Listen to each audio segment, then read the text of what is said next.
আজ ১৫ মে নোয়াখালী বেগমগঞ্জ উপজেলা স্বাস্থ্য কমপ্লেক্স পরিদর্শন করলেন স্বাস্থ্য ও পরিবার পরিকল্পনা মন্ত্রণালয়ের সচিব মোহাম্মদ কামরুজ্জামান চৌধুরী।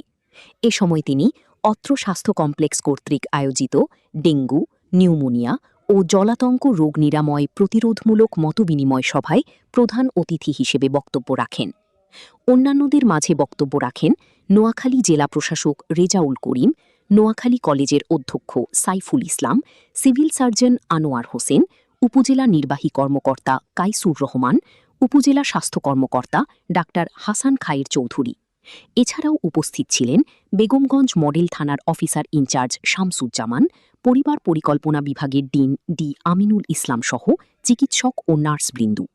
সভা বক্তারা নোয়াখালী মেডিকেল কলেজে শিক্ষক শূন্যতা, অত্র স্বাস্থ্য কমপ্লেক্সে ২৫টি শূন্য পদ ও প্রয়োজনীয় ইনস্ট্রুমেন্ট নেই বলে জানান। এছাড়াও নোয়াখালী চরাঞ্চলে সড়ক সমস্যা ও সেবাবঞ্চিত মানুষের কথা তুলে ধরেন। অনুষ্ঠান পরিচালনা করেন doctor Tarana Jafrin. Motahar Hossain, Noakhali, Focus TV.